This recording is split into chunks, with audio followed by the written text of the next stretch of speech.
Assalamualaikum warahmatullahi wabarakatuh. Perkenalkan, nama saya Ade Bayu Sastra dengan NIM 1915001, Program Studi Bimbingan dan Konseling Pendidikan Islam.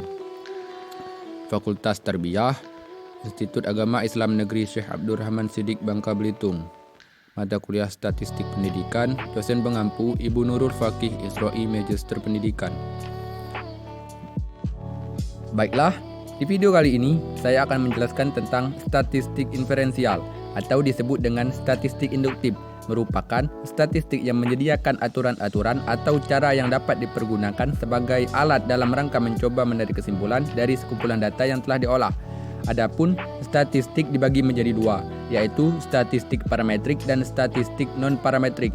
Statistik parametrik terutama digunakan untuk menganalisa data, interval, dan rasio yang diambil dari populasi yang berdistribusi normal. Yang kedua, statistik non-parametrik terutama digunakan untuk menganalisa data nominal dan ordinal dari populasi yang bebas distribusi. Selanjutnya, hipotesis penelitian. Hipotesis berasal dari bahasa Yunani, hupo dan tesis. Hupo berarti sementara, lemah, kurang, atau di bawah. Tesis berarti pernyataan atau teori. Jadi, hipotesis merupakan suatu pernyataan sementara yang masih lemah kebenarannya dan perlu dibuktikan atau diuji kebenarannya. Hipotesis penelitian ada pertimbangan dan pembagian. Yang pertama, pertimbangan, yaitu mengekspresikan suatu fenomena atau satu variabel dan atau hubungan pengaruh antara dua variabel atau lebih. Dinyatakan secara jelas dan spesifik serta tidak bermakna ganda. Dapat diuji secara empiris. Selanjutnya, pembagian. Pembagian dibagi menjadi hipotesis operasional HO, hipotesis kerja alternatif HA, hipotesis statistik. Yang pertama, hipotesis operasional HO menyatakan ketidakbenarannya. Yang pertama, hipotesis operasional atau HO menyatakan ketidakbenaran dari suatu fenomena atau menyatakan tidak ada hubungan antara dua variabel atau lebih. Misalnya, tidak ada hubungan antara motivasi belajar dengan hasil belajar. Selanjutnya, hipotesis kerja alternatif HA, yaitu anggapan dasar penelitian terhadap suatu masalah yang sedang dikaji. Misalnya, ada hubungan antara motivasi belajar dengan hasil belajar. Selanjutnya, hipotesis statistik, yaitu dirumuskan dalam bentuk notasi statistik yang didasarkan pada pengamatan peneliti terhadap populasi dalam bentuk angka-angka. Baiklah, selanjutnya jenis-jenis hipotesis penelitian, yaitu ada hipotesis deskriptif, hipotesis komparatif, dan hipotesis asosiatif.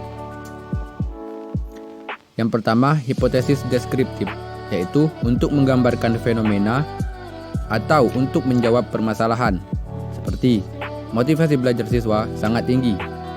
Yang kedua, hipotesis komparatif, yaitu untuk permasalahan yang bersifat membedakan atau membandingkan. Misalnya, ada perbedaan kemampuan bahasa asing antara lulusan SMA swasta dengan lulusan SMA negeri.